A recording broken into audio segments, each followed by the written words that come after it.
দেশের সার্বভৌমত্ব রক্ষায় আপোষ করবে না সেনাবাহিনী, সরকারের সাথে মতবিরোধ নেই বলছে সেনা সদর।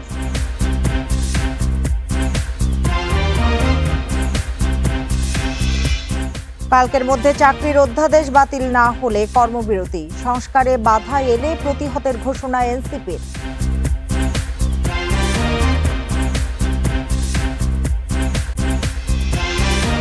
ইশরাকের শপথ দাবিতে আজও সমর্থকদের বিক্ষোভ বন্ধ, সব সেবা দ্রুত শপথ না পড়ালে কঠোর কর্মসূচির হুঁশিয়ারি।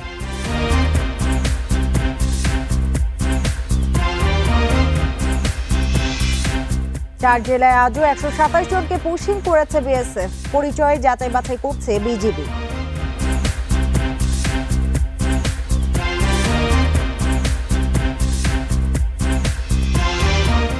গারো পাহাড়ে পর্যটন কেন্দ্রের পক্ষে বিপক্ষে বিক্ষোভ, উপদেষ্টার গাড়ি বহরে সাংবাদিকদের উপর হামলা, আহত 4।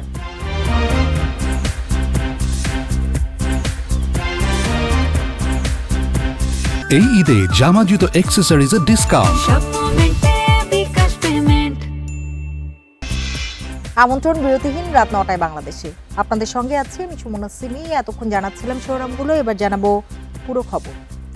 সেনাবাহিনী এবং সরকার মুখোমুখি নয়, বরং সৌহার্দ্যপূর্ণ অবস্থানে থেকে সার্বভৌমত্ব রক্ষায় সচেষ্ট বলে জানিয়েছে সেনা সদর। দুপুরে সংবাদ সম্মেলনে সেনা সদরের অপারেশনস পরিদপ্তরের পরিচালক ব্রিগেডিয়ার জেনারেল মোহাম্মদ নাজিমুদ্দৌলা একথা জানান। এ সময় মব ভায়োলেন্স প্রতিরোধে সেনাবাহিনীর কঠোর অবস্থানের কথা জানান তিনি। আইন শৃঙ্খলা রক্ষা এবং সমসাময়িক সময়ে সেনাবাহিনীর দৈনন্দিন অভিযান কার্যক্রম তুলে ধরার উদ্দেশ্যে সোমবার দুপুরে ঢাকা সেনানিবাসে আয়োজন করা হয় সংবাদ সম্মেলনের। এতে রাজধানী সহ সারা দেশের চিহ্নিত সন্ত্রাসী, বিপুল পরিমাণ অস্ত্র ও গোলাবারুদ উদ্ধারের তথ্য দেয়া হয়। দেশের সার্বভৌমত্ব রক্ষায় সেনাবাহিনী সবসময় সরকারের নির্দেশনা মেনে কাজ করছে বলেও জানানো হয়। মুখোমুখি কোনো অবস্থান দেখছি না, আমাদের মধ্যে যথেষ্ট সৌহার্দ্যপূর্ণ পরিবেশ রয়েছে এবং আমরা একত্রে একসাথে দেশের জন্য, দেশের স্বার্থে, জনগণের জন্য কাজ করে যাচ্ছি। আইন শৃঙ্খলা আগের থেকে স্থিতি অবস্থায় আছে বা কিছুটা ভালো হয়েছে। চট্টগ্রামের একটি কারখানায় কুকিচিন বা কেএনএফ এর 30,000 ইউনিফর্ম পাওয়ার বিষয়ে প্রশ্ন করেন সাংবাদিকরা। জবাবে সেনা সদরের অপারেশনস পরিদপ্তরের পরিচালক বলেন, বিষয়টি খতিয়ে দেখবে তারা। টোটাল বম কমিউনিটির জনবলই হচ্ছে 12,000। সেই 12,000-এর মধ্যে ছোট বাচ্চা, আবার বৃদ্ধ বনিতা সবাই সামিল। সেক্ষেত্রে এই 30,000 ইউনিফর্মেই কেএনের কিনা সেটা অবশ্যই খুঁজে দেখার সুযোগ আছে। আমরা বিষয়টা অত্যন্ত সিরিয়াসলি নিয়েছি, বিকজ এটা আমাদের নিরাপত্তার সাথে ওতপ্রোতভাবে জড়িত। আমরা খুঁজে দেখছি। গভর্নমেন্ট এবং বাংলাদেশ আর্মি খুব সুন্দরভাবে ওতপ্রোতভাবে একে অপরের সম্পূরক হিসেবে কাজ করছে। ঈদে ঘরমুখা মানুষের নিরাপত্তা ও যাত্রা নির্বিঘ্ন করতে ঈদের আগে ও পরে সেনাবাহিনী নিয়মিত টহল পরিচালনা করবে বলেও সংবাদ সম্মেলনে জানায় সেনা সদর।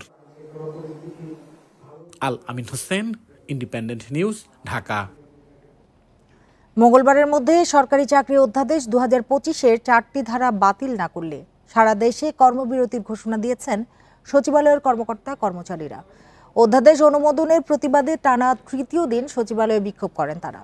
অনুমোদিত অধ্যাদেশকে নিবর্তনমূলক ও কালা কানুন আখ্যায়িত করে তা দ্রুত বাতিলের দাবিও তাদের। সরকারি চাকরি অধ্যাদেশের কয়েকটি ধারা বাতিলের দাবিতে সচিবালয়ের 1 নম্বর গেট বন্ধ করে এভাবেই বিক্ষোভ করেন কর্মকর্তা কর্মচারীরা। সোমবার বেলা 11টার দিকে বিভিন্ন মন্ত্রণালয় থেকে মিছিল নিয়ে বাদামতলায় জমায়েত হন কর্মচারীরা। আন্দোলনকারীরা জানান, শৃঙ্খলা ভঙ্গের জন্য বিভাগীয় মামলা না করে শুধু কারণ দর্শানোর নোটিশে চাকরিচ্যুত সহ 4টি ধারা যুক্ত হয়েছে নতুন অধ্যাদেশে। এই কর্মচারীর সাথে অন্যায় করেছে, এটা আমরা মানি না, মানবো না। দিন যায় 24 ঘন্টা আমরা এই কর্মসূচি চালাই যাব।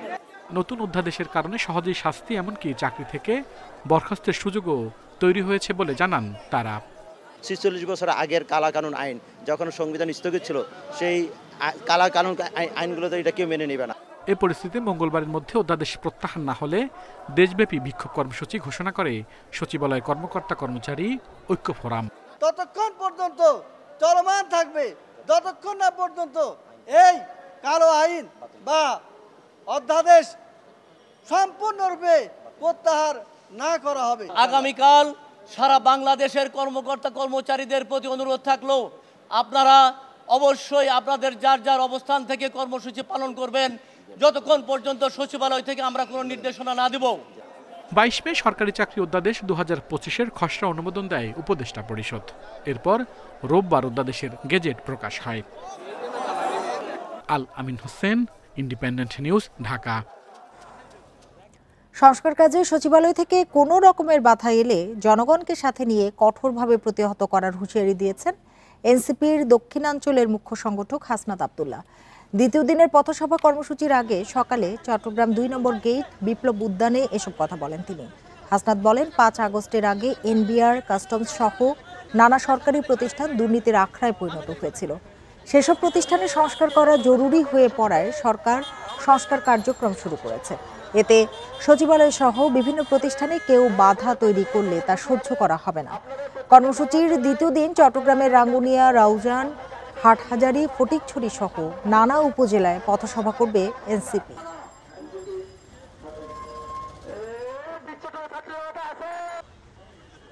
বেঁচে থাকতে এই সংস্কার কার্যক্রমের যদি বাধা বিশেষ করে সচিবালয় থেকে আসে, সেটা কঠোর হস্তে সেটাকে জনগণকে সাথে নিয়ে সেটাকে প্রতিরোধ করা হবে। ভিন্ন কোনো উদ্দেশ্য নিয়ে নির্বাচনকে সংস্কারের মুখোমুখি করা হচ্ছে, দেয়া হচ্ছে বিচারের দোহাই, এমন মন্তব্য করেছেন বিএনপির স্থায়ী কমিটির সদস্য আমির খসরু মাহমুদ চৌধুরী। ঢাকা রিপোর্টার্স ইউনিটি মিলনায়তনে শীর্ষ নিউজের পুনঃযাত্রা অনুষ্ঠানে প্রধান অতিথির বক্তব্য রাখেন আমির খসরু মাহমুদ চৌধুরী। শেখ হাসিনার পতনকে কেউ কেউ একক গোষ্ঠীর কৃতিত্ব বলে দাবি করছে উল্লেখ করে তিনি বলেন, দলমত নির্বিশেষে সকলের ত্যাগ ছাড়া এই গণ অভ্যুত্থান সম্ভব হতো না। আর জাতীয় ঐক্য গড়ে তুলতে সকলকে কৃতিত্ব দিতে হবে বলেও জানান তিনি। আপনি একদিকে আপনার সব কৃতিত্ব নিয়ে যাবেন যেখানে সবাইকে অস্বীকার করে, আবার বলছেন ঐক্যের কথা। যারা আনসাং হিরো তাদেরকে আপনি কৃতিত্ব না দিয়ে আমরা কিছু লোক যদি মনে করি আমাদের জন্য শেখ হাসিনা চলে গেছে, এটা বিশ্বাসযোগ্য কথা হবে কোনোদিন? রাজনীতিবিদদের দিয়ে গণতান্ত্রিক উপায়ে দেশ না চললে সংকট তৈরি হবে বলেও মন্তব্য করেন বিএনপির এই নেতা। বলেন, গণতন্ত্রের কথা বলবেন, রাজনীতির কথা বলবেন, কিন্তু নির্বাচনের কথা বলবেন না, এটা কিভাবে হয়? সংস্কারের কথা বলে বিভাজন তৈরির চেষ্টা চলছে বলেও অভিযোগ তার। আপনি গণতন্ত্রের পথে হাঁটতে চাইবেন না, আপনি জনগণের নির্বাচিত সরকার চাইবেন না, আপনি জনগণের মালিকানা ফিরিয়ে দিতে চাইবেন না, তারপরে বলো ঐক্যের কথা। এবং গণতন্ত্র নির্বাচনের সাথে সংস্কারকে মুখোমুখি করবেন কি জন্য? সংস্কার এবং গণতন্ত্র নির্বাচনের কোনোটার সাথে কোনো পারস্পরিক সাংঘর্ষিক কিছু না। দেশকে নির্বাচনহীন করে অগণতান্ত্রিক উপায়ে আরও সময় ব্যয় করার দরকার আছে কি, এমন প্রশ্নও রাখেন তিনি। সত্যকে স্বীকার করতে হবে। বলেন, অগণতান্ত্রিক উপায়ে দেশ যত বেশি দিন চলবে, গণমাধ্যমের উপরে চাপ তত বাড়বে। আপনাকে গণতান্ত্রিক মন মানসিকতা। Buddhadeb Kundu, independent news, Dhaka. নির্বাচন কমিশনের গেজেট অনুযায়ী সোমবার ছিল ইশরাক হোসেনের শপথ পড়ানোর শেষ দিন। তবুও কোনো উদ্যোগ চোখে পড়েনি স্থানীয় সরকার মন্ত্রণালয়ের। ইশরাকের শপথ পড়ানোর দাবিতে এখনও বন্ধ নগর ভবনের সব দাপ্তরিক কাজ। দ্রুত শপথ পড়ানো না হলে আবার কঠিন আন্দোলনের হুঁশিয়ারি তার সমর্থকদের। এদিকে শপথ না পড়ানোর জন্য করা রিট খারিজের বিরুদ্ধে চেম্বার আদালতে আপিল করেছেন রিটকারী। সন্তানের জন্ম নিবন্ধন সংশোধনের জন্য বসিলা থেকে এসেছেন এই নারী, কিন্তু নগর ভবনের সব দাপ্তরিক কাজ বন্ধ থাকায় ফিরে যেতে হচ্ছে তাকে। তবে কবে তিনি এ সেবা নিতে পারবেন তা নিশ্চিত নন। সবকিছু বন্ধ এবং they all of them are saying the same, যে কিছুই হবে না, সবকিছু বন্ধ, আন্দোলন হচ্ছে। বাবারে বাবা আন্দোলন করেন, কিন্তু আমাদেরকে কষ্ট দিচ্ছেন কেন? আমার বাচ্চাটার যে অফারটা আসছে তার ওর জন্য এইটার জন্য তো বন্ধ হয়ে থাকবে না, বসে থাকবে না তো। সোমবারও শ্রমিক কর্মচারীরা গেটে তালা ঝুলিয়ে অংশ নিয়েছেন আন্দোলনে, দিয়েছেন ইশরাক হোসেনের পক্ষে নানা স্লোগান। আন্দোলনকারীরা বলছেন, ইশরাক হোসেনকে শপথ পড়ানো না হলে প্রত্যাহার করবেন না আন্দোলন, বন্ধ থাকবে সব দাপ্তরিক কাজ। নির্বাচিত একজন মেয়র আমাদের অতি তাড়াতাড়ি দরকার।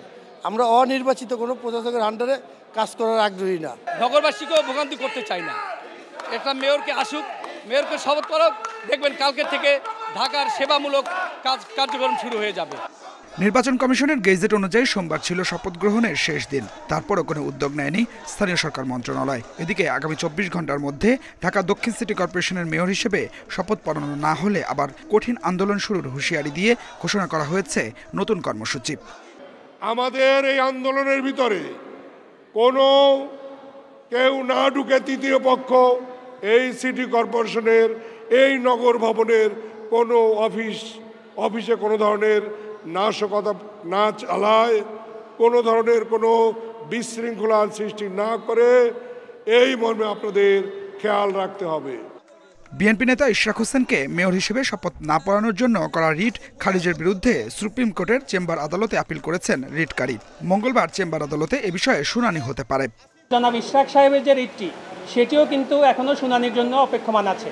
তো আমাদের বক্তব্য হচ্ছে যে যেহেতু দুইটি বিষয়ে সাবজুডিস অবস্থা আছে, এই মুহূর্তে স্থানীয় সরকার মন্ত্রণালয়ের আসলে শপথ বা অন্য কোনো কিছু আয়োজনের সুযোগ নাই।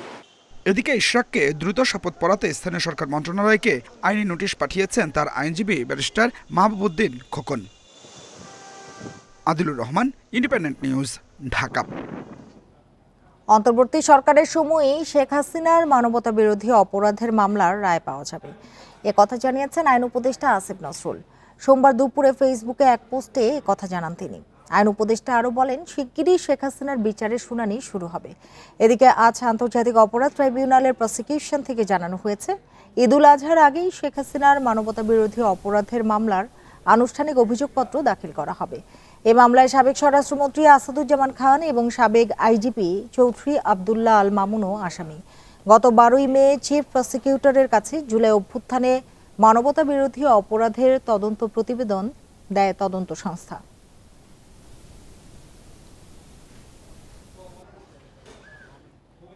দুর্নীতির মামলায় বিএনপির ভারপ্রাপ্ত চেয়ারম্যান তারেক রহমানের স্ত্রী ডাক্তার জুবাইদা রহমানের 3 বছরের সাজার বিরুদ্ধে করা আপিলের রায় বুধবার। মামলার আরেক আসামি তারেক রহমান আপিল না করলেও জুবাইদা রহমানের সাথে তারও খালাসের আবেদন জানিয়েছেন আইনজীবীরা। কয়েকদিনের শুনানি শেষে রায়ের দিন নির্ধারণ করেন হাইকোর্টের বিচারপতি খসরুজ্জামানের একক বেঞ্চ। শুনানিতে আইনজীবী জুবাইদা রহমানের আইনজীবী আদালতকে বলেন, যথেষ্ট তথ্য প্রমাণ না থাকলেও তাড়াহুড়ো করে তারেক রহমানকে 9 বছর এবং জুবাইদাকে 3 বছর সাজা দেওয়া হয়। সম্প্রতি সরকার নির্বাহী আদেশে তাদের সাজা স্থগিত করলেও আইনি পথে মোকাবিলা করতে দীর্ঘদিন পর দেশে ফিরে আদালতের অনুমতি নিয়ে আপিল করেন জুবাইদা রহমান। তারেক রহমান আপিল না করলেও 21শে আগস্ট গ্রেনেড হামলার মামলার মতো এই মামলাতেও হাইকোর্ট তাকে খালাস দেবে বলে আশা আইনজীবীদের।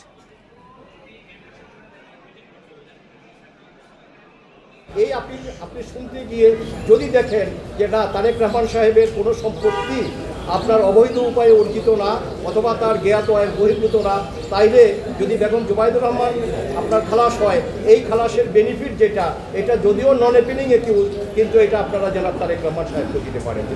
ও ইতিপূর্বে দেওয়ার নজির আছে এবং বলেছে যে সেই নজিরগুলো আমাকে দেন। ঢাকা বিশ্ববিদ্যালয়ের শিক্ষার্থী শাহরিয়ার আলম সাম্য হত্যার বিচার এবং দায়িত্বে অবহেলার অভিযোগে উপাচার্য ও প্রক্টরের পদত্যাগ দাবিতে বিক্ষোভ করেছে ছাত্রদল। উপাচার্যের কার্যালয়ের সামনে ঢাবি ছাত্রদল আজ সোমবার দুপুরে প্রায় 2.5 ঘন্টা অবস্থান কর্মসূচি পালন করে। এ সময় তারা জানান, সাম্য হত্যা 13 দিন হয়ে গেলেও বিচারের বিষয়ে আমরা দৃশ্যমান কোনো পদক্ষেপ দেখিনি। উপাচার্য ও প্রক্টর কোনো সন্তোষজনক উত্তর দেননি। ছাত্রদলের নেতাকর্মীরা আরও বলেন, সাম্য জুলাই গণ অভ্যুত্থানের একজন সম্মুখ যোদ্ধা ছিলেন। উপাচার্য ও প্রক্টর একজন জুলাই যোদ্ধার নিরাপত্তা নিশ্চিত করতে ব্যর্থ, তাই তাদের পদত্যাগ দাবি করছে। দাবি পূরণ না হলে তারা আরও কঠোর আন্দোলনের হুঁশিয়ারি দেন। গত 13ই মে সোহরাওয়ার্দী উদ্যানে ছুরিকাঘাতে হত্যা করা হয় ছাত্রদল নেতা সাম্যকে।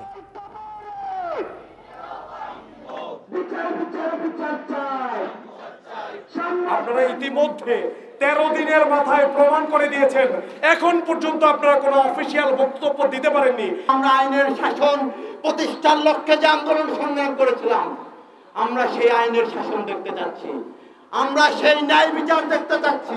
ঢাকা বিশ্ববিদ্যালয়ের ক্যাম্পাসে নিরাপত্তা দেওয়া তো দূরের কথা, এরা ঢাকা বিশ্ববিদ্যালয় ক্যাম্পাসের প্রশাসনে থাকার মতো যোগ্যতা রাখে না। 4 দিনের সফরে বুধবার জাপান যাচ্ছেন প্রধান উপদেষ্টা অধ্যাপক মোহাম্মদ ইউনূস। বাজেট সহায়তার জন্য স্বল্প সুদে $100 কোটি ঋণ চাওয়া হবে। টোকিও সম্মতি জানালে প্রত্যাশা প্রাপ্তিতে কাটছাট হতে পারে জানিয়েছে পররাষ্ট্র মন্ত্রণালয়। দুপুরে ব্রিফিংয়ে এসব কথা জানান ভারপ্রাপ্ত পররাষ্ট্র সচিব। এক প্রশ্নের উত্তরে বলেন, ভারতের পুশিনের ঘটনায় দিল্লিকে কঠোরভাবে প্রতিবাদ জানাচ্ছে ঢাকা। জাপানের নিক্কেই ফোরামের সম্মেলনে যোগ দিতে 28 মে টোকিও যাচ্ছেন প্রধান উপদেষ্টা।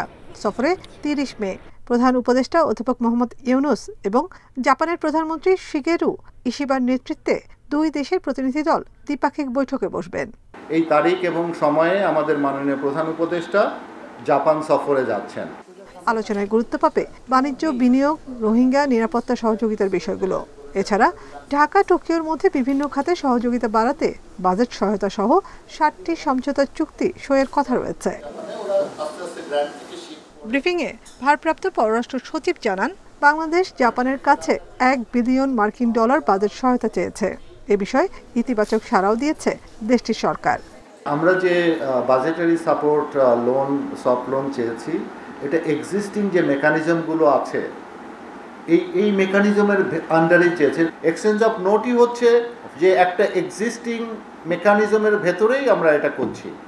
পুশ ইনের ঘটনায় ভারতের সঙ্গে বাংলাদেশের নানা পর্যায়ে আলোচনা অব্যাহত রয়েছে জানিয়ে সচিব বলেন, দেশটিতে অবস্থানরত বাংলাদেশিদের তালিকা দিল্লি পাঠিয়েছে এবং তা যাচাই বাছাই চলছে। যারা এদেশের নাগরিক নয় তাদের ফেরত নিতে দিল্লিকে জানানো হবে। আমরা প্রত্যেকটা পুশিনের পরেই একটা করে স্ট্রং প্রতিবাদ জানাচ্ছি, যেটা ডিপ্লোম্যাটিকলি করা যায়। আমরা তো মানে সুপ্রতিবেশী সুলভ আচরণের বাইরে যাওয়া আমাদের জন্য আমি মনে করি না সমীচীন, সেটা আমাদের কোনো প্রতিবেশীর সাথেই। ভারপ্রাপ্ত পররাষ্ট্র সচিব বলেন, শেখ হাসিনাকে ফেরত আনতে মোদী সরকারের সঙ্গে বন্দি বিনিময় চুক্তির আলোকে কথা চলছে। তবে এই চুক্তি বাস্তবায়নের ক্ষেত্রে দুপক্ষের সম্মতি জরুরি বলেও মন্তব্য করেন তিনি। দুই পক্ষ যতক্ষণ পর্যন্ত এগ্রিমেন্টে না আসবে ততক্ষণ পর্যন্ত এই এক্সট্রাডিশনটা হতে পারবে না। নাফিজাতুল্লাহ, ইন্ডিপেন্ডেন্ট নিউজ, ঢাকা। ব্যবসায়িক বিরোধ নাকি রাজনৈতিক প্রতিদ্বন্দ্বিতার কারণে বিএনপি নেতা কামরুল আহসান সাধন হত্যা খতিয়ে দেখছে পুলিশ। এ ঘটনায় অজ্ঞাত কয়েকজনকে আসামি করে মামলা করেছেন নিহতের স্ত্রী। রোববার রাতে বন্ধুদের সাথে আড্ডা দেওয়ার সময় গুলশান থানা বিএনপি নেতা ও ইন্টারনেট ব্যবসায়ী কামরুল আহসান সাধনকে গুলি করে হত্যা করে দুই যুবক। প্রকাশ্যে এভাবেই গুলি করে হত্যা করা হয় গুলশান থানা বিএনপির যুগ্ম আহ্বায়ক কামরুল আহসান সাধনকে। রোববার রাত 10টায় বাড্ডার গুদারাঘাটে 4 নম্বর গলির হাকিম ভ্যারাইটিস স্টোরের সামনে বন্ধুদের নিয়ে আড্ডা দেওয়ার সময় দুই যুবক তার উপর গুলি করে পালিয়ে যায়। নিহতের স্ত্রীর অভিযোগ, রাজনৈতিক বিরোধের কারণেই তাকে হত্যা করা হতে পারে। রাজনীতিকই বেশি, ব্যবসা বাণিজ্য নিয়ে। ব্যবসা তো আওয়ামী লীগের আমলতে 2018 সালেতে আমাদের ইন্টারনেটের একটা ব্যবসা করতেছে। এই পর্যন্ত শুনি নাই ব্যবসা নিয়ে কারোর সাথে কোনো ঝামেলা হইতে। মনে হইতেছে রাজনৈতিক দ্বন্দ্বই। এদিকে সুষ্ঠু তদন্তের মাধ্যমে দ্রুত এই হত্যাকাণ্ডের বিচার দাবি করেন ঢাকা উত্তর বিএনপির আহ্বায়ক আমিনুল ইসলাম। এটার পিছনে কোনো উদ্দেশ্য বা কোনো ঘটনা রয়েছে, সেটা পুলিশ প্রশাসন যারা রয়েছে, আইনশৃঙ্খলা বাহিনী, তারা দ্রুত এটা উদ্ঘাটন করে ওই দোষী ব্যক্তিদেরকে আইনের আওতায় আনবে। সাধন হত্যার ঘটনায় নিহতের স্ত্রী দিলরুবা আক্তার সোমবার ভোরে বাড্ডা থানায় অজ্ঞাতদের আসামি করে একটি হত্যা মামলা করেছেন। এই ঘটনার সিসিটিভি ফুটেজ সংগ্রহ করা হয়েছে এবং জড়িতদের শনাক্ত করার জন্য পুলিশ কাজ করছে। তদন্তে তার বিভিন্ন বিষয়গুলো আছে, এখানে আমরা সবগুলো বিষয় খতিয়ে দেখছি। নিহত কামরুল রাজনীতির পাশাপাশি পেশায় একজন রিচ ব্যবসায়ী ছিলেন। Khaled Raihan, independent news, Dhaka. ঝিনাইদহ, খাগড়াছড়ি, হবিগঞ্জ, মৌলভীবাজার সীমান্ত দিয়ে 127 জনকে পুশহীন করেছে ভারতীয় সীমান্ত রক্ষী বাহিনী বিএসএফ। এর মধ্যে ঝিনাইদহে 64, খাগড়াছড়িতে 19, হবিগঞ্জে 19 ও মৌলভীবাজার সীমান্ত দিয়ে 21 জনকে পাঠানো হয়। ভোরের দিকে মাটিরাঙ্গা উপজেলার তাইনদং ইউনিয়নের আচালং সীমান্ত দিয়ে পুশহীন হয়। পুশহীন হওয়াদের মধ্যে নারী, পুরুষ ও শিশু রয়েছে। মাটিরাঙ্গা উপজেলা নির্বাহী কর্মকর্তা মঞ্জুরুল আলম পুশহীনের বিষয়টি নিশ্চিত করে বলেন, জোরপূর্বক পুশহীনকারীরা বর্তমানে বিজিবির হেফাজতে রয়েছে। তাদের পরিচয় যাচাই বাছাই করা হচ্ছে। তারা যদি বাংলাদেশি নাগরিক হয় সেক্ষেত্রে তাদেরকে স্বজনের কাছে হস্তান্তর করা হবে। হবিগঞ্জের কালেঙ্গা সীমান্ত দিয়ে শিশুসহ 19 জন বাংলাদেশিকে পুশহীন করেছে ভারত। সকালে চুনারুঘাট উপজেলার কালেঙ্গা সীমান্ত দিয়ে তাদের বাংলাদেশে ফেরত পাঠানো হয়। এদিকে মৌলভীবাজারের কমলগঞ্জ সীমান্ত দিয়ে 21 জনকে পুশিন করেছে বিএসএফ। দুর্নীতি দমন কমিশনের দায়ের করা একটি মামলায় হাজিরা দিতে এসে আদালতের হাজতখানার টয়লেটে পড়ে মাথা ফেটে গুরুতর আহত হয়েছেন সাবেক খাদ্যমন্ত্রী অ্যাডভোকেট কামরুল ইসলাম। সকালে দুদকের একটি মামলায় হাজিরার জন্য কামরুল ইসলামকে ঢাকার কেরানীগঞ্জে কেন্দ্রীয় কারাগার থেকে ঢাকা মহানগর দায়রা জজ আদালতের হাজতখানায় আনা হয়। পরে তিনি হাজতখানার টয়লেটে গেলে মাথা ঘুরে পড়ে যান। এতে মাথায় পেছনে কেটে রক্তাক্ত হন। এরপর হাজতখানায় তাকে প্রাথমিক চিকিৎসা দেওয়া হয়। পরে কামরুল ইসলামকে প্রিজন ভ্যানে করে কেরানীগঞ্জ কেন্দ্রীয় কারাগারের চিকিৎসা কেন্দ্রে নিয়ে যাওয়া হয়। সোমবার তার বিরুদ্ধে দুদকের একটি মামলার প্রতিবেদন দাখিলের দিন ধার্য থাকলেও প্রতিবেদন দাখিল করেনি দুদক। এ সময় কামরুলের আইনজীবী আরও বলেন, গেল কয়েকদিন ধরেই সাবেক এই মন্ত্রীর শারীরিক অবস্থার অবনতি হচ্ছিল। তার ডায়াবেটিস সহ বার্ধক্যজনিত নানা কারণে শারীরিকভাবে অসুস্থ ছিলেন তিনি।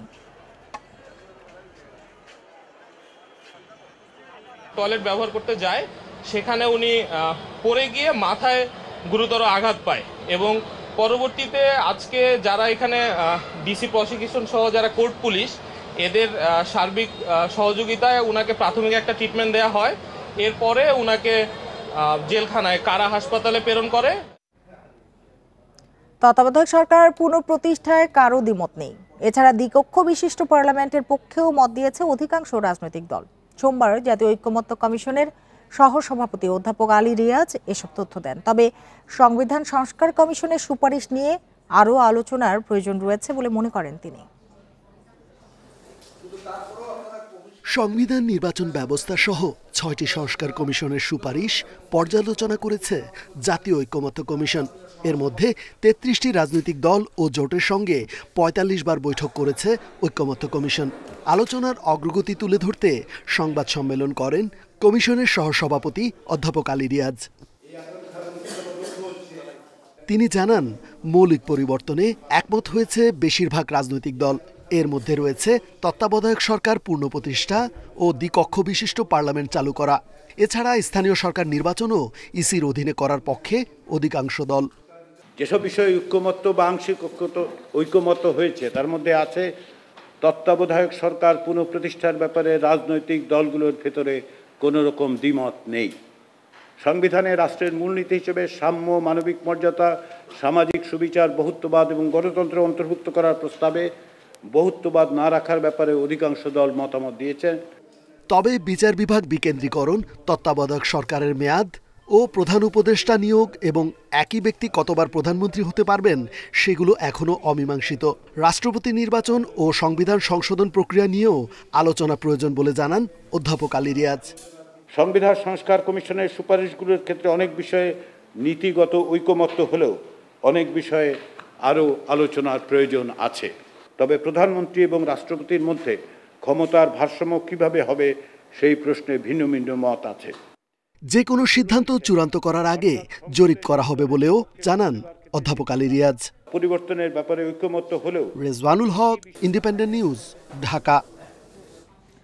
2025-26 শিক্ষাবর্ষ থেকে সরকারি পলিটেকনিক ইনস্টিটিউটগুলোতে ভর্তিতে পরীক্ষা দিতে হবে শিক্ষার্থীদের। দুপুরে সচিবালয়ের সংবাদ সম্মেলনে এসব কথা জানান শিক্ষা মন্ত্রণালয়ের আওতাধীন কারিগরি ও মাদ্রাসা বিভাগের সচিব ডক্টর খ ম কবিরুল ইসলাম। কারিগরি শিক্ষার গুণগত মান বাড়াতে ভর্তির ক্ষেত্রে এ উদ্যোগ নেওয়া হচ্ছে বলে জানান তিনি।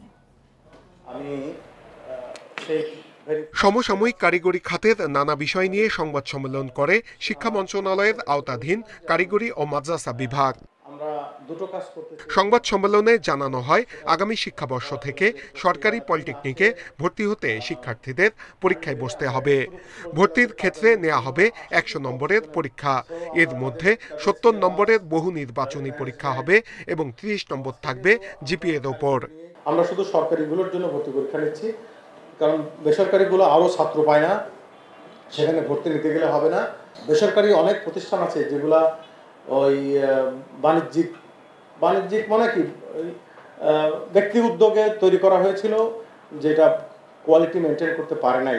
আমি আমার বোর্ডের চেয়ারম্যানকে হয়তো আমি মৌখিকভাবে বলেছি, প্রয়োজন হলে লিখিতভাবে বলবো যে আপনি এটা ভেরিফাই করেন। সংবাদ সম্মেলনে পলিটেকনিক শিক্ষার্থীদের 6 দফা দাবির বিষয়ে কথা বলেন সচিব। তিনি জানান, শিক্ষার্থীদের দাবি ধাপে ধাপে পূরণ করা হচ্ছে। প্রধান উপদেষ্টা এটাকে অগ্রাধিকার দিচ্ছেন। আপনি ছাত্রদেরকে বলেন যে তারা যেন এ সমস্ত নিয়ে চিন্তা ভাবনা না করে, আমরা তাদের জন্য কাজ করার করছি। এ সময় পলিটেকনিকের শিক্ষার্থীদের প্রতিনিধিরাও উপস্থিত ছিলেন। দাবি পূরণের বিষয়ে মন্ত্রণালয়ের উদ্যোগকে স্বাগত জানান তারা। পরবর্তীতে আর আন্দোলন কর্মসূচি দেয়া হবে না বলেও জানান। আমরা স্বাভাবিক অবস্থানে রয়েছি এবং সেভাবেই থাকবো ইনশাআল্লাহ। আমরা জনদুর্ভোগ তৈরিকারী কোনো কর্মকাণ্ডে যাই নাই এবং ইনশাআল্লাহ সেটাতে যাব। পলিটেকনিক ইনস্টিটিউটের ল্যাবে আধুনিক মেশিনারিজ দেওয়ার উদ্যোগ নেওয়া হচ্ছে বলেও জানায় মন্ত্রণালয়। নূরে আলম, ইন্ডিপেন্ডেন্ট নিউজ, ঢাকা। আর এই ছিল এখনকার সংবাদে। ইন্ডিপেন্ডেন্ট টেলিভিশনের সব খবরের আরো বিস্তারিত জানতে চোখ রাখুন ফেসবুক, ইউটিউব এবং এক্সে। ধন্যবাদ সবাইকে এতক্ষণ সাথে থাকার জন্য।